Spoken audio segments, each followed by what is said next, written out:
como les dije, el tema de esta noche es consagración. Y vamos entonces estamos mirando el libro de las consagraciones, que es el libro de la primera carta del apóstol Pedro, y vamos a mirar lo que dice ahí el verso 11 del primer libro de Pedro, la primera carta del apóstol Pedro, capítulo 2, verso 11, dice así de la siguiente manera: Amados, yo os ruego, como a extranjeros y peregrinos, que os abstengáis de los deseos carnales que batallan contra el alma, manteniendo buena vuestra manera de vivir entre los gentiles, para que en lo que murmuran de vosotros como malhechores, glorifiquen a Dios en el día de la visitación al considerar vuestras buenas obras. Y por causa del Señor, someteos a toda institución humana, ya sea al rey como a superior. Amén. Oremos. Padre Celestial, te damos gracias que a partir de este momento, Señor, nosotros seamos altamente edificados por medio de esta palabra. Tu palabra es viva, Señor. Tu palabra está firme y esta palabra nos ayuda, Señor, porque la envías para edificación, exhortación y consolación. Y nosotros en esta noche la tomamos para el fortalecimiento y el crecimiento de nuestras vidas. Ayúdanos, Señor. Sí, Padre, para la gloria de tu nombre, en el nombre de Jesús. Amén. Siéntese gritando gloria a Dios. Gloria al Señor. Bien. Esta carta es importante porque esta carta no está escrita para cualquier tipo de creyentes. Está escrita para la iglesia del Señor. Justamente ahí decía que para los que habían sido expatriados, los que estaban en los diferentes lugares, que habían sido miembros de la iglesia, pero que ahora estaban en otros lugares, en otras ciudades. Y allí, justamente el apóstol les envía esta carta, precisamente para hacerles caer en cuenta de lo importante que es la consagración. ¿Qué es la consagración? La consagración es la tarea que desempeña alguien que ha sido separado, alguien que ha sido apartado, alguien que está determinado a tener una conducta, a tener un comportamiento, a tener un modelo de vida correspondiente al llamado que ha recibido. Entonces, lo mismo ocurre con nosotros cuando nosotros, por ejemplo, hay una persona que está soltera y esa persona se casa. Cuando esa persona se casa, ya pierde ciertas libertades, ciertos hábitos o ciertas costumbres que de pronto llevaba en su vida soltera. Ahora entonces necesita consagrarse a ese hogar, a ese esposo o a esa esposa. Ya es otro tipo de vida. De la misma manera, hermanos y hermanas, cuando nosotros asumimos con Dios esta responsabilidad de ser parte de Él, porque Él nos ha llamado para ser parte de su pueblo, para ser parte de la iglesia de Él. Y como tal, entonces, nosotros estamos llamados por el Señor a cumplirle a Él con unos requisitos, y eso se llama consagración. Por eso aquí dice que fuimos elegidos, dice aquí el capítulo 1 y verso 2, elegidos según la presciencia. ¿Qué es la presciencia? Es decir, lo que Él tenía anticipadamente hacer. Él tenía algo que hacer y que estaba propuesto a hacer con nosotros. Entonces, hemos sido elegidos según esa presciencia de Dios, de Padre, para la santificación. ¿Qué es la santificación? Es la profesión de la santidad. Es la profesión de la santidad. Es la madurez que toma un creyente viviendo en Cristo. Entonces, vivir en Cristo lo que hace es montarlo en una esfera de santidad y que va evolucionando hasta que el día es perfecto.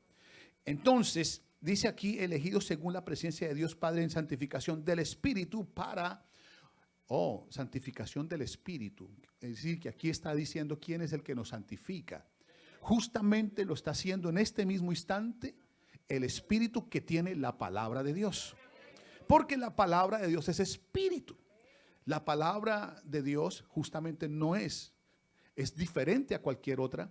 Este libro es diferente a cualquier otra. El hombre tiene sus palabras, pero Dios tiene las suyas. El hombre tiene sus libros, pero Dios tiene el suyo, y son muy diferentes el uno del otro. Así que las palabras y la esencia de Dios es espiritual y es poderosa, tanto así que la palabra de Dios surge efecto en las personas de una manera espiritual, transformando las personas, cambiando las personas. Ningún libro tiene ese comportamiento tan perfecto de hacer un cambio en las personas como lo tiene la palabra de Dios. Entonces aquí dice que nosotros somos santificados del Espíritu para obedecer. Para obedecer hemos sido llamados, es decir, que una de las condiciones para la consagración es la obediencia. Si una persona obedece lo que dice la palabra de Dios, entonces está consagrando su vida. Está consagrando su vida, es decir, que está colocándose en las manos de Dios para que esa persona sea solamente puesta al servicio de Dios. Recuerden que nosotros o le servimos a Dios o le servimos al mundo. Al mundo, pero es que el mundo tiene un director, tiene un señor, se llama el príncipe de la potestad del aire, es decir, el Dios de este siglo. Estamos hablando de Satanás. La Biblia dice que el mundo está bajo el dominio del maligno, de ese. Entonces, o tú le sirves a ese o tú le sirves a Dios. Recuerde que esa fue la oferta que le hizo Satanás a Jesús en el monte. Le dijo: todos los reinos de este mundo, todo esto es mío. Dijo así: todo esto es mío, a mí me fue entregado. Y serán tuyos, le dijo al Señor Jesús, si postrado me adorares y me sirvieres. ¿Y qué fue lo que le dijo el Señor Jesucristo? Escrito está: al Señor tu Dios servirás y a Él solo adorarás. Como quien dice: yo solamente me consagro a Dios, a Él solo le sirvo. Y si usted tomó la decisión un día de ser cristiano, usted solamente está para servirle al Señor. Amén, hermanos. Servirle es justamente vivir apartado para Él. Usted, cuando toma un compromiso con una compañía, con una empresa, usted contrata con esa persona para usted consagrarse a esa empresa, para usted trabajar para esa empresa, para ser fiel a esa empresa. Y por eso recibe un salario, por eso recibe usted unos dividendos, porque usted ha sido contratado para eso, para que se consagre a hacer lo que tiene que hacer en esa empresa. Lo mismo sucede aquí en la iglesia. Entonces la consagración tiene que ver con eso. Y dice: llamados para obedecer y para ser rociados con la sangre de Jesucristo. Claro, como humanos, durante todo el tiempo de nuestra peregrinación vamos a tener justamente errores. Nosotros, el ser humano, es susceptible a fallarle a Dios porque todavía estamos en este estuche de carne. Pero eso quiere decir que cada día más necesitamos más de Dios. De ahí que bueno que usted esta noche esté aquí, este martes aquí en la iglesia. ¿Por qué? Porque usted esta noche se está santificando para el Señor. Diga gloria a Dios. Usted no está perdiendo el tiempo esta noche. Usted no dejó de hacer algo importante para venirse a la iglesia. No, usted hizo lo importante haciendo esta noche, trayendo su vida para consagración a Dios. Y Dios lo está consagrando. En esta noche, con esta palabra, Dios nos está consagrando, nos está apartando más para Él. Y esto para que seamos rociados. ¿Por qué? Porque todos, hermanos, vivimos en un mundo sumergido en el pecado.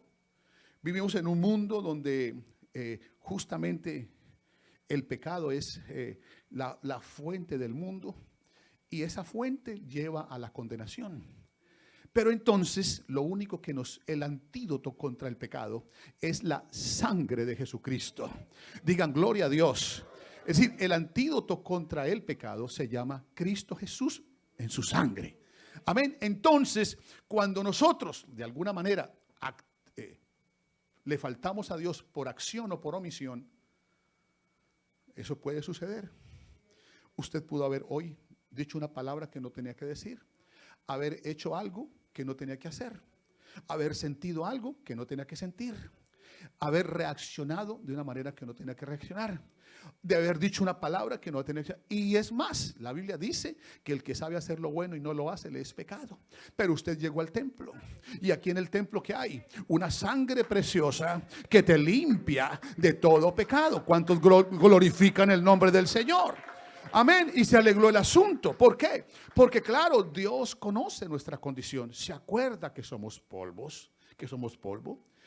Él sabe nuestra condición, pero también sabe que nos ha dado inteligencia para que nosotros vivamos inteligentemente delante de Él, para que con su palabra y con su espíritu nosotros no erremos.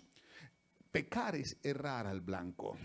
Entonces el Señor dice, no erren, para que no pequen, para que no falten. Entonces ustedes me tienen a mí y tienen mi espíritu.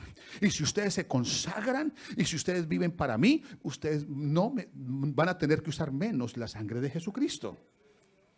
Pero la tenemos que usar mientras estemos, así como lo dice, porque siendo entonces extranjeros y peregrinos.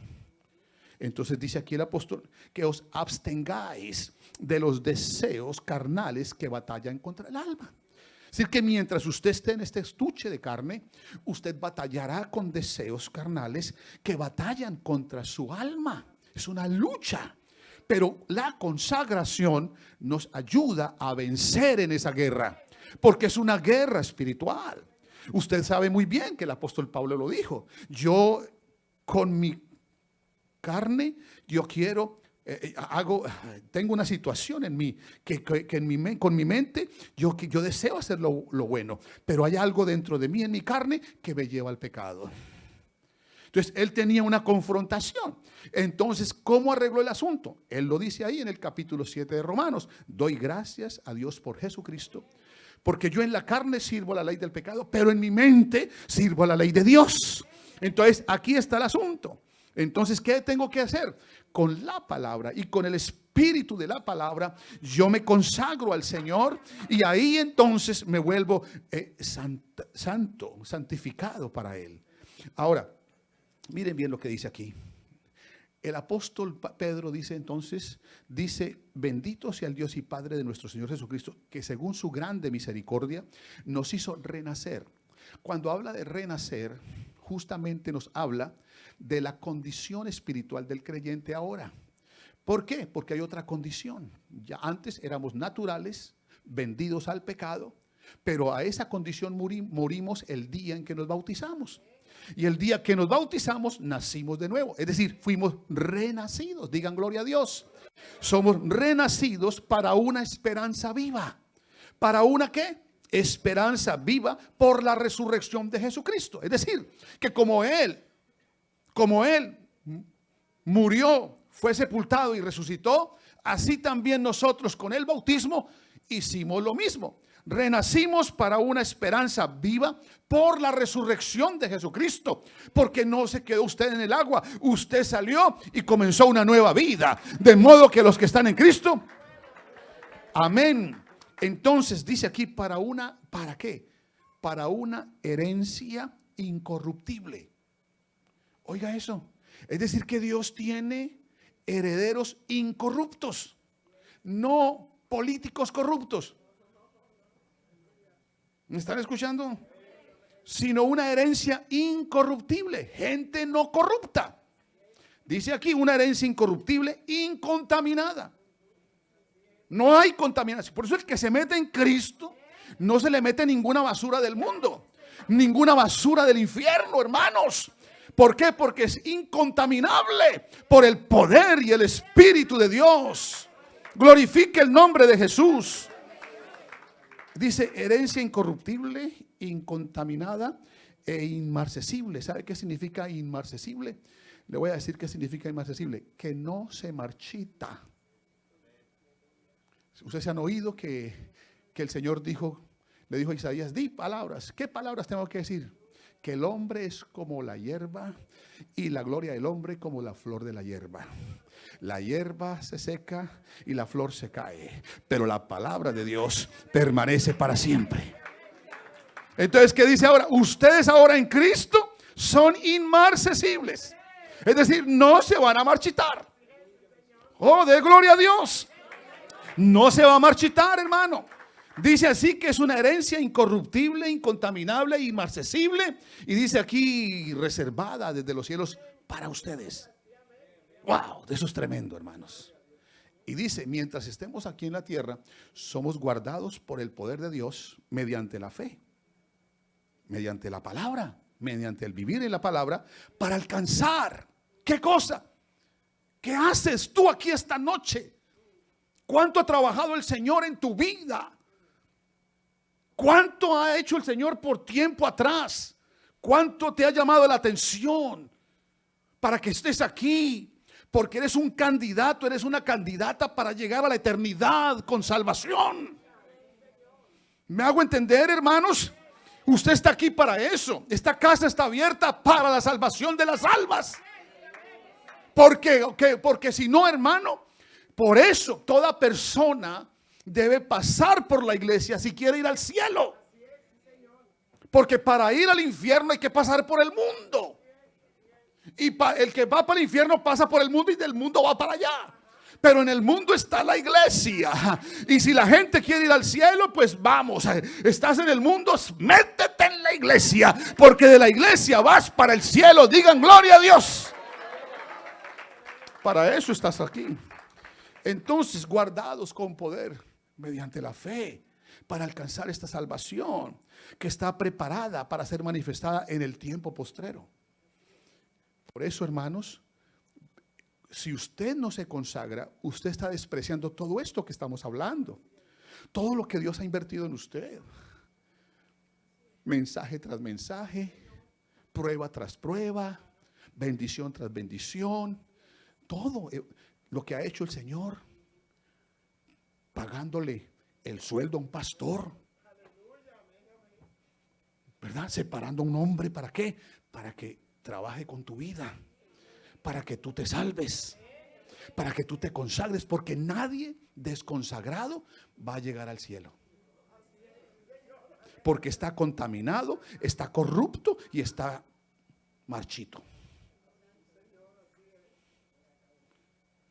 Va para allá, hermano. Es que esto es así. Ahora dice aquí, hermano, dice aquí, en este tiempo que estamos aquí en la tierra, dice entonces aquí el apóstol que alegrémonos. Es decir, vive la vida cristiana tranquilo, feliz, gozoso, vamos. Ya, yo sé que para nosotros, usted piense, hermano, nosotros vamos contra la corriente y contra el viento. El viento de este mundo sopla para un lado y nosotros no vamos para ese lado. La corriente de este mundo va para un lado y nosotros vamos para el otro lado. No es fácil para nosotros los cristianos vivir la vida cristiana. Claro que no, porque estamos contra una corriente y contra un viento.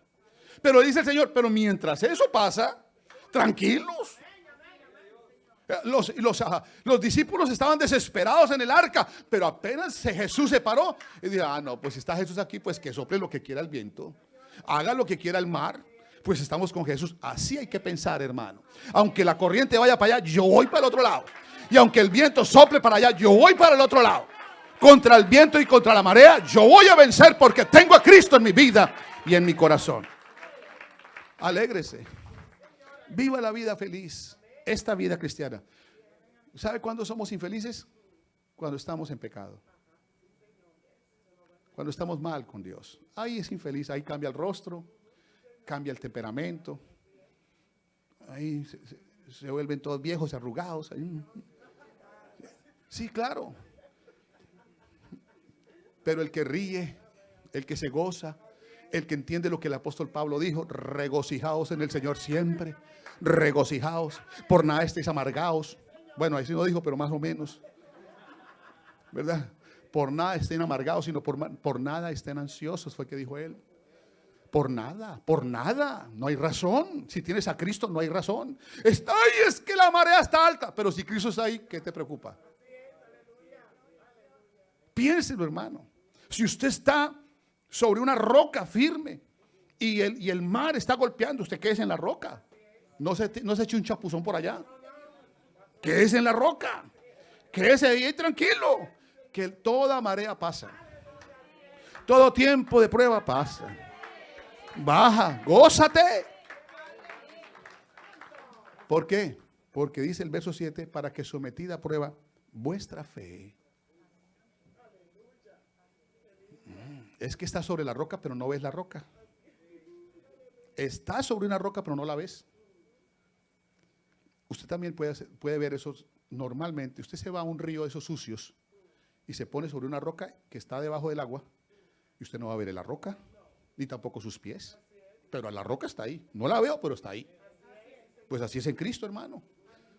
Así es en Cristo. Entonces, para que sometida a prueba vuestra fe, mucho más preciosa que el oro, aunque perecedero, el oro, se prueba con fuego, para que se haya en alabanza, gloria y honra cuando Jesucristo se ha manifestado. Es decir, que todo lo que vas a sufrir, que todo lo que vas a padecer, en Cristo lo puedes padecer.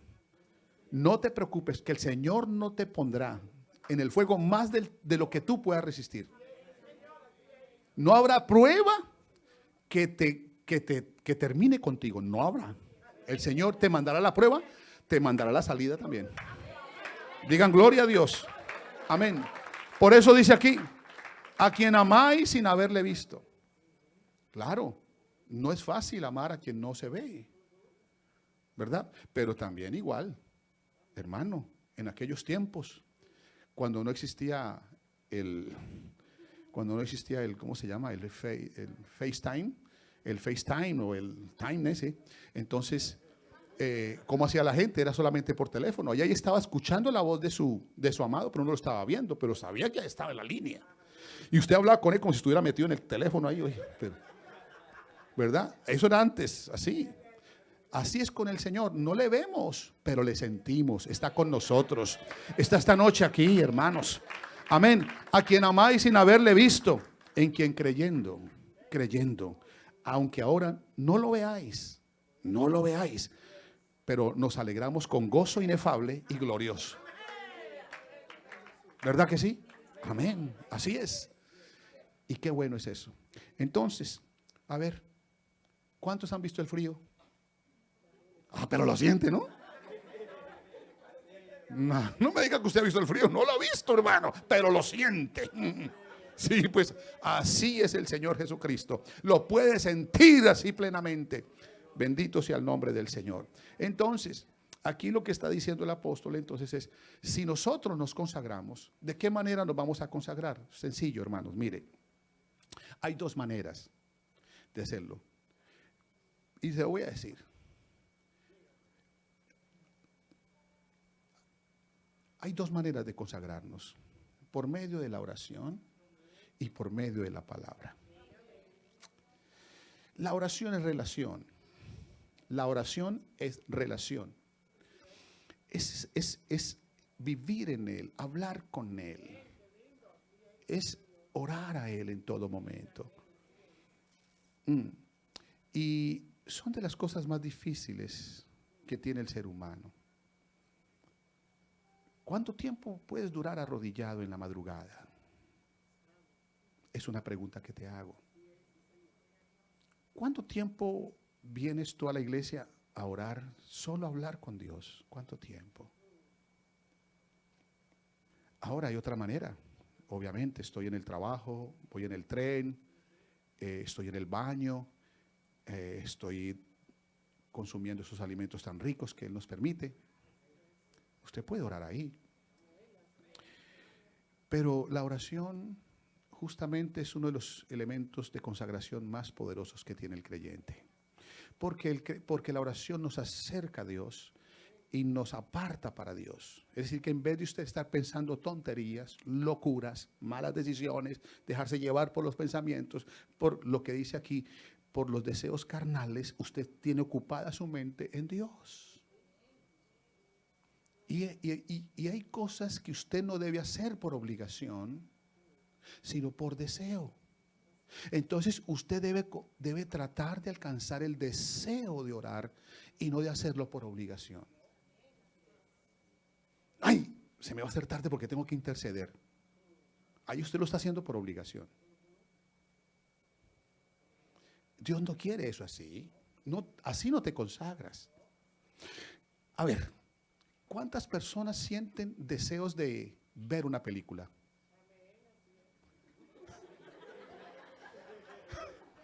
¿Cuántos sienten el deseo de ir a un mall?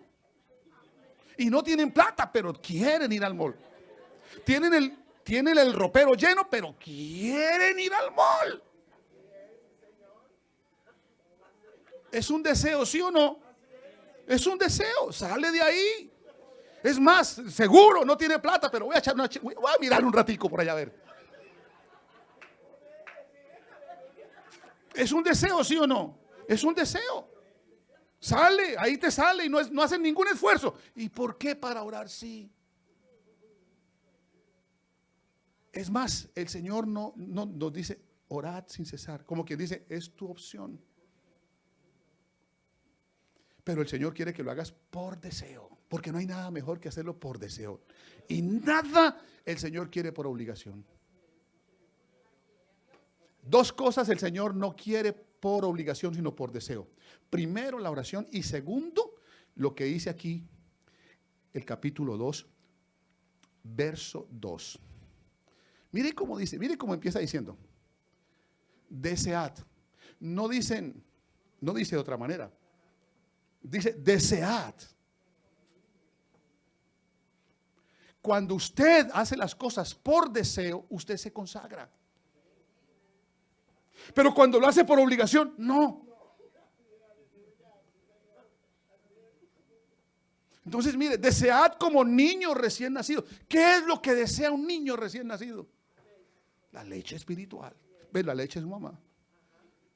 Eso es lo que necesito. Es el Señor dice, deseen como ese niño recién nacido la leche espiritual no adulterada. ¿Cuál es la leche espiritual no adulterada? Mírenla aquí. Deseenla.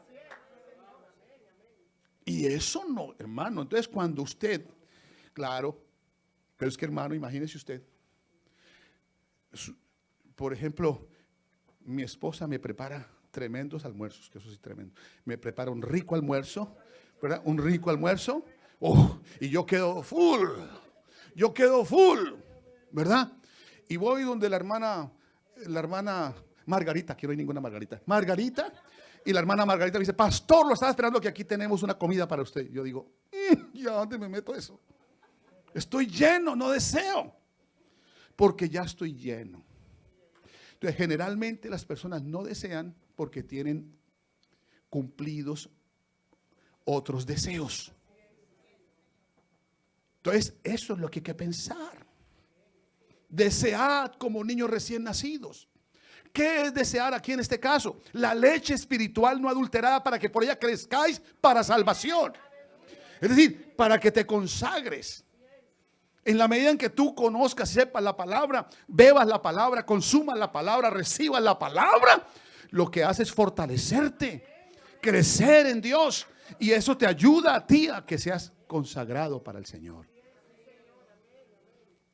Lo mismo la oración. Entonces piense en eso esta noche. Si nos vamos con esos dos pensamientos, la hicimos esta noche. Si yo me voy a consagrar según mi deseo. Si yo no deseo orar, tengo que preocuparme. Algo está pasando conmigo. En algo estoy gastando mi tiempo. Es decir, mis deseos, dice aquí, deseos carnales, dice el verso 11, y aquí dice, desead como niño recién nacido. Sí, o deseas la oración y la palabra, o le das rienda suelta a tus deseos carnales. Entonces, los deseos carnales producen un comportamiento, producen errores, producen problemas interpersonales. Mientras que los deseos espirituales, como la oración y la palabra, producen paz, producen consagración, producen legítima cristiandad para la gloria de nuestro Dios. Entonces, en esta noche quiero dejarles ese pensamiento, sabiendo esto, hermanos, de que lo que dice el capítulo 4, y con esto concluyo. Escuchen esto, en el capítulo 4, el libro de la consagración esta noche, dice así: puesto que Cristo ha padecido por nosotros en la carne, deseos carnales, Cristo ha padecido por nosotros en la carne, vosotros también armaos del mismo pensamiento, pues quien ha padecido en la carne, también terminó con el pecado, para no vivir el tiempo que resta en la carne Sí, para que te consagres, ya es hora. Dice así, para no vivir el tiempo que está en la carne conforme a las concupiscencias de los hombres, sino conforme a la voluntad de Dios. Basta ya el tiempo pasado para haber hecho lo que agrada a los gentiles. Basta ya. Ya no más, no tengan más ese comportamiento. No sigan hablando, viviendo, haciendo, deshaciendo como lo están haciendo. Ya no más. Baste ya el tiempo pasado para haber hecho lo que agrada a los gentiles, andando en lascivias, en concupiscencias, en embriagueces, en orgías, disipaciones y abominables idolatrías. A esto les parece cosa extraña. A esos mismos que vosotros no corráis con ellos en el mismo desenfreno de disolución y os ultrajan. Esa gente vive así, conforme a los deseos de la carne, y son así por eso, porque son así. Y les parece cosa extraña que usted no ande así. Que usted no sea esa persona que anda de esa manera. Ah, pero acá dice entonces, porque ellos darán cuenta al que está preparado para juzgar a los vivos y a los muertos. Entonces, el verso 7 dice, mas el fin de todas las cosas se acerca. Sed pues sobrios y velad en oración. Bien, entonces de esa manera nosotros pues vamos a permitirle al Señor Jesús que nos siga ayudando. Amén. Vamos a ponernos en pie y gracias al Señor por su palabra esta noche.